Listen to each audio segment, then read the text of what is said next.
الحمد للہ رب العالمین نحمدہ ونصلی علی رسولہ الکریم اما بعد فاعوذ باللہ من الشیطان الرجیم بسم اللہ الرحمن الرحیم ومما رزقناہم ينفقون صدق اللہ العلی العظیم ان اللہ ملائکتہ یصلون علی النبی یا ایھا الذین آمنوا صلوا علیہ وسلموا تسلیما اللہم صلی علی سیدنا مولانا محمد وعلی آل سیدنا مولانا محمد بارک وسلم علیہ۔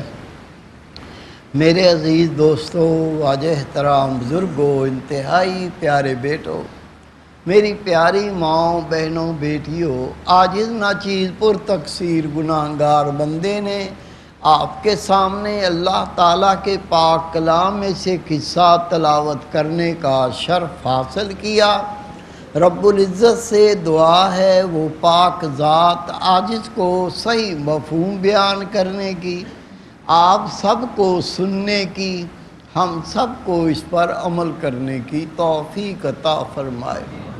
اللہ تعالیٰ نے ایمان والوں کی صفات بیان کی، یؤمنون بالغیب ویقیمون الصلاۃ مما رزقناہم ینفقون۔ اللہ کے غیب ہونے پر ایمان لاتے ہیں، نماز کو قائم کرتے ہیں، اور جو کچھ ہم نے اسے عطا کیا وہ ہماری راہ میں خرچ کرتے ہیں۔ یہ مومنین کی اللہ تعالیٰ نے تعریف فرمائی۔ میرے پیارے بھائی، میرے بیٹے، بندے کا اپنا کیا ہے؟ ہر چیز تو اللہ کی ہے۔ ماں بھی اللہ نے دی، باپ بھی اللہ نے دیا، بیٹے بھی اللہ نے دیے، بیوی بھی اللہ نے دی، گھر بھی اللہ نے دیا، سواریاں بھی اللہ نے دی، سب کچھ اللہ نے دیا، بندے کا اپنا کچھ بھی نہیں۔ اللہ تعالیٰ نے ارشاد فرمایا، اور جو کچھ ہم نے انہیں عطا کیا ہے وہ ہماری راہ میں خرچ کرتے ہیں۔ آج صرف ایک بات کا ذکر کرے گا، مال و دولت، جس پر انسان فخر کرتا ہے، مال و دولت جس سے انسان بے پناہ محبت کرتا ہے۔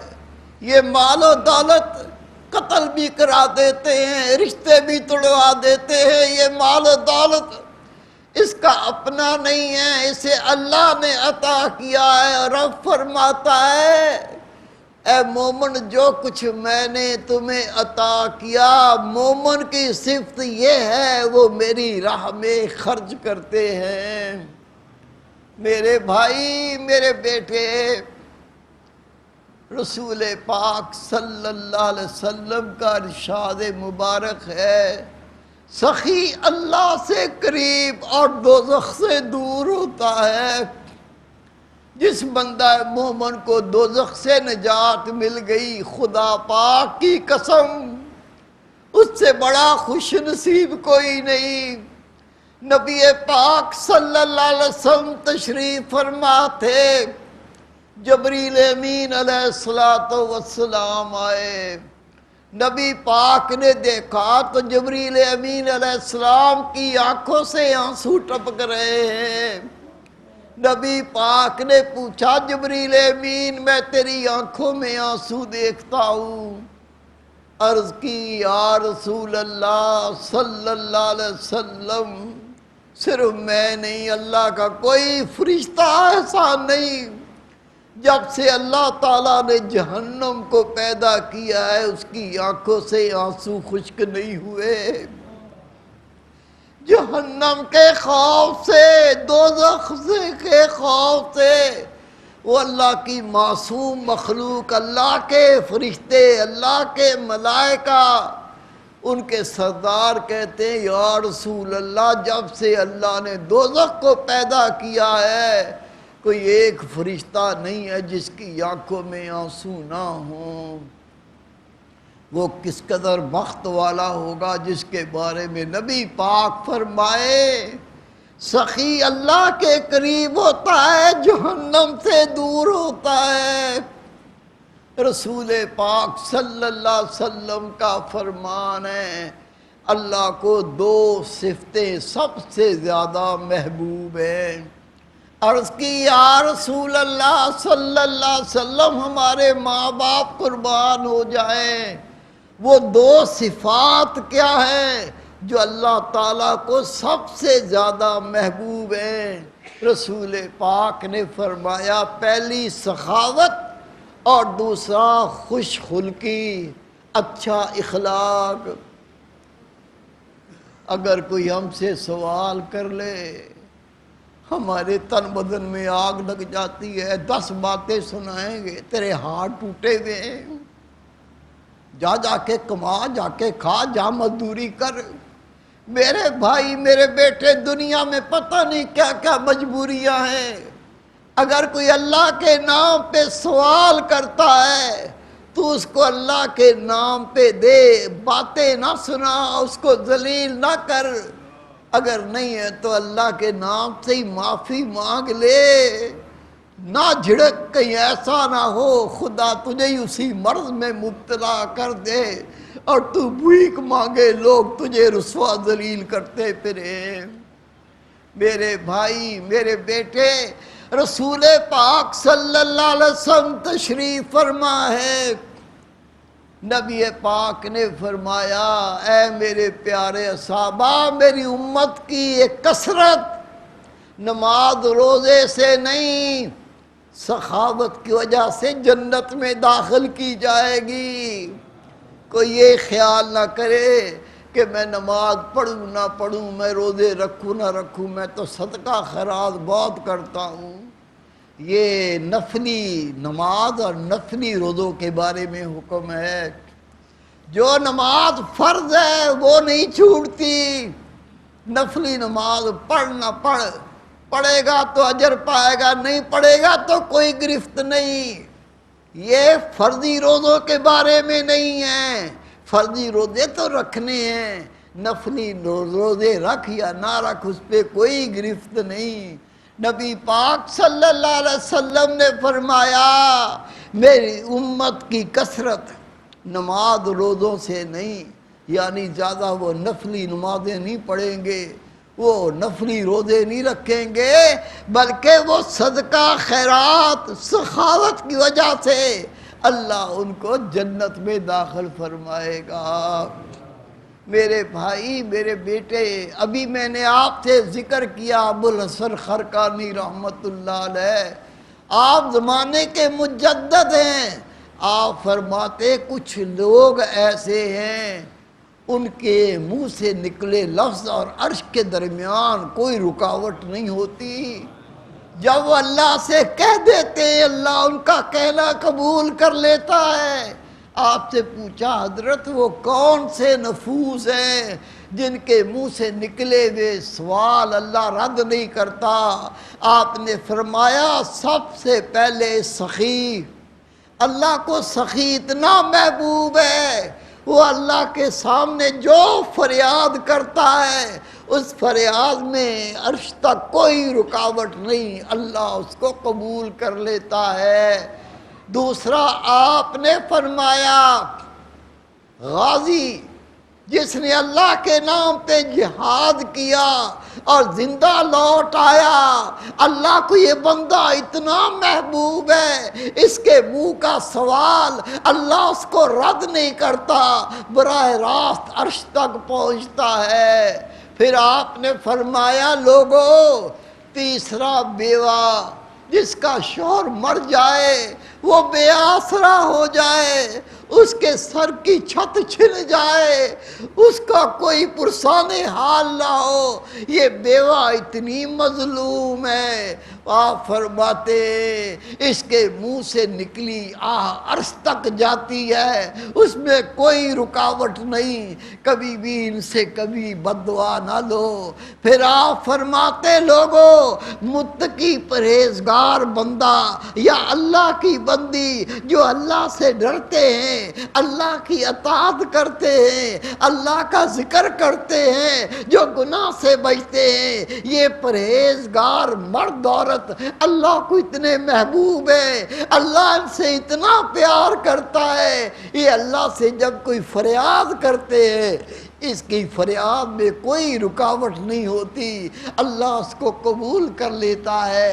پھر آپ نے فرمایا لوگوں، یتیم کے منہ کی نکلے ہوئے لفظ اللہ ان کو بھی رد نہیں کرتا، نہ جس کی ماں ہے نہ جس کا باپ ہے، اسے کوئی کپڑے پہنانے والا نہیں، اسے کوئی نہلانے والا نہیں، یہ مظلوم، یہ بیچارہ یتیم، اس کو کون خوش رکھے گا، اس کو کون ہنسائے گا، اس کی فرمائشیں کون پوری کرے گا، یتیم کی کبھی آہ نہ لو۔ آپ فرماتے ہیں جب یتیم اللہ سے کوئی فریاد کرتا ہے اس کے عرش تک جانے میں کوئی رکاوٹ نہیں ہوتی۔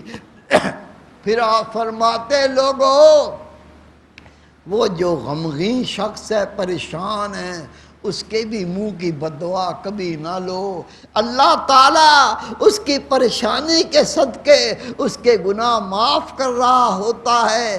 اگر اس کو تنگ کرو گے، اس کو پریشان کرو گے، اس کے منہ سے نکلے الفاظ بھی اللہ قبول کر لیتا ہے۔ میرے پیارے بھائی، میرے بیٹے، میری پیاری بہن، اللہ کے نام پہ صدقے کرنے والا، اللہ کے نام پہ خیرات کرنے والا، سخاوت کرنے والا، اللہ کی قسم آخرت میں تو اللہ اجر دے گا، لیکن دنیا میں بھی اس کو اللہ ایسی نعمتوں سے نوازتا ہے، اتنا بڑا اجر دیتا ہے، انسان کے تصور بھی نہیں ہوتا۔ حضرت امام حسین علیہ السلام، حضرت امام حسن علیہ السلام اور حضرت عبداللہ ابن جعفر علیہ السلام تینوں سید گھرانے کے افراد ہیں۔ حج کرنے نکلے، راستے میں بھوک نے تنگ کیا، پیاس نے تنگ کیا، دیکھا ایک خیمہ لگا ہوا تھا، یہ تینوں نفوذ اس خیمے طرف گئے، دیکھا وہاں ایک بوڑھی اماں تشریف فرما ہیں، کہا ماں جی کیا پینے کو پانی ہے؟ آپ نے کہا بیٹا بیٹھو۔ اس کی بکری تھی، اس نے بکری دھوئی، اس کا دودھ نکالا اور تینوں کو پیش کیا، تینوں نے وہ دودھ پیا اور پیاس کو بجھایا۔ پھر آپ فرماتے ہم نے کہا ماں آپ پاس کچھ کھانے کو بھی ہے، ہم آپ سے خرید لیں؟ اماں نے کہا بیٹا یہ بکری ہے، اس کو ذبح کرو، آپ بھی کھاؤ مجھے بھی دو۔ ہم نے وہ بکری ذبح کی، حضرت امام حسن، امام حسین، عبداللہ ابن جعفر، آپ فرماتے ہیں ہم نے بکریوں کو ذبح کیا، اس کا گوشت بھونا، خود بھی کھایا اور اماں کو بھی کھلایا، اور ہم سفر میں روانہ ہو گئے۔ آپ فرماتے چند سال گزرے تھے، یہ اماں فقیر بن کے مدینہ منورہ آئی۔ فقیر کون ہوتی ہے؟ فقیر وہ ہوتا ہے جس کے پاس ایک وقت کا کھانا بھی نہ ہو، اس کے علاقے میں قحط پڑ گیا، آپ اپنے شوہر کے ساتھ فقیر بن کے مدینہ منورہ آ گئی۔ آپ گلیوں میں بھیڑوں کی مینگنیاں، گھاس پھوس اکٹھا کر کے اس کو بیچ کے گزارا کرنے لگی۔ امام حسین نے دیکھا، دیکھتے پہچانا ماں جی آپ کو یاد ہے ہم حج کرنے جا رہے تھے، ہمیں پیاس نے تنگ کیا، بھوک نے تنگ کیا، ہم تیرے خیمے میں آئے تھے، آپ نے بکری کا دودھ دھو کے ہمیں پلایا تھا، پھر بکری کو ہم نے ذبح کیا، اس کا گوشت کھایا، آپ کو بھی کھلایا۔ وہ نظر کمزور سے دیکھتی ہے، کہتی بیٹا میں نے نہیں پہچانا۔ امام حسین نے فرمایا آپ نے نہیں پہچانا، میں نے آپ کو پہچانا۔ آپ اماں کو اپنے ساتھ لے گئے اور 1000 بکریاں اماں جی کو عطا کی، اور اپنے غلام سے کہا اماں جی کو لے جاؤ میرے بڑے بھائی جان امام حسن کے پاس، اور اسے بتاؤ یہ وہ اماں ہیں کہ سفر میں جنہوں نے بکری کا دودھ دھو کے پلایا تھا اور بکری ذبح کر کے ہم نے کھائی تھی۔ وہ غلام ساتھ چلا گیا اور امام حسن جو بڑے بھائی تھے ان کو جا کے تعارف کرایا۔ آپ نے دیکھتے ہی پہچان لیا، آپ نے بھی 1000 بکریاں اماں جی کو دیں۔ پھر وہ آپ نے کہا اے غلام اس کو اپنے ساتھ عبداللہ ابن جعفر کے پاس بھی لے جاؤ، اسے بتائیے وہ اماں ہیں جس نے ہمیں دودھ دھو کے پلایا تھا، بکری ذبح کر کے کھلائی تھی۔ آپ فرماتے غلام انہیں عبداللہ ابن جعفر کے پاس لے گئے۔ حضرت عبداللہ ابن جعفر نے پہچانا، پوچھا غلام سے کہا امام حسن نے کیا دیا تھا؟ کہا 1000 بکریاں۔ فرمایا امام حسین نے کیا دیا تھا؟ کیا 1000 بکریاں؟ آپ نے 2000 بکریاں اور 1000 سونے کے سکے دینار عطا فرمائے۔ حضرت امام غزالی رحمۃ اللہ علیہ فرماتے لوگوں یہ اماں نے جو دودھ پلایا تھا، ایک بکری کا گوشت کھلایا تھا، اللہ نے اس کو دنیا میں اتنا بڑا اجر عطا فرمایا، آخرت میں اللہ پتہ نہیں کیا دے گا۔ حضرت امام حسین علیہ السلام کے پاس ایک سائل آیا، کپڑے پھٹے ہوئے تھے، چہرہ خاک آلود تھا، ان کے جسم سے مفلسی غربت جھلکتی تھی۔ وہ آ کے ادب سے کھڑا ہو گیا اور جھک کے اپنی تکلیف بیان کرنے لگا، اپنی ضرورت بیان کرنے لگا۔ آپ نے اس کی بات نہ سنی اور یکدم بڑی رقم عطا کر کے روانہ کر دیا۔ لوگوں نے کہا اے نبی پاک کے نواسے، اے امام حسین اس کا دکھ تو سن لیتے، اس کی پریشانی تو سن لیتے، اس کی ضرورت کو تو سن لیتے۔ آپ نے فرمایا میں نے یکدم عطا کر کے اس کو روانہ کر دیا، کہیں میرے دل میں تکبر پیدا نہ ہو جائے۔ اپنے اعمال کو یہ کیسے بچاتے تھے، اپنے اعمال کی حفاظت کیسے کرتے تھے کہ اس کی ضرورت کو پورا کرتے کرتے دل میں تکبر نہ پیدا ہو جائے اور جلدی عطا کر کے روانہ کر دیا۔ میرے بھائی میرے بیٹے، رسول پاک صلی اللہ علیہ وسلم فرماتے ہیں، حدیث پاک ہے، حضرت موسیٰ علیہ السلام کو شیطان ملا۔ آپ نے پوچھا اے ابلیس بتا تیرا دوست کون ہے، تیرا دشمن کون ہے؟ شیطان نے کہا موسیٰ علیہ السلام وہ مومن میرا دوست ہے جو بخیل ہے، وہ مومن میرا دوست ہے جو بخیل ہے، اور وہ کافر میرا دشمن ہے جو سخی ہے۔ علماء کرام فرماتے ہیں اس حدیث پاک کے اندر کہ مومن اس لیے شیطان کا دوست ہے، اس کے بخل کی وجہ سے ہو سکتا ہے وہ ایمان سے محروم مر جائے، اور کافر شیطان کا اس لیے دشمن ہے، ہو سکتا ہے اس کی سخاوت اس کو ایمان سے نواز دے اور اللہ کے در میں وہ مقبول ہو جائے۔ میرے بھائی میرے بیٹے، سخاوت ایسا بڑا عمل ہے، اللہ اس کے صدقے گناہ معاف کرتا ہے، اللہ اس کے صدقے اپنا قرب عطا کرتا ہے، اللہ اپنی محبت عطا کرتا ہے۔ جو ہو سکے کبھی کوتاہی نہ کرو، اللہ کے نام پہ، اللہ کے نام پہ اللہ کا دیا ہوا مال خرچ کر کے خطاؤں کی بخشش کا وسیلہ بناؤ، اللہ کے قرب کا وسیلہ بناؤ، تاکہ اللہ اس کے صدقے ہماری آخرت کو سنوار دے۔ وما توفیق الا باللہ۔ حکم شہ ابرار پہ چلیے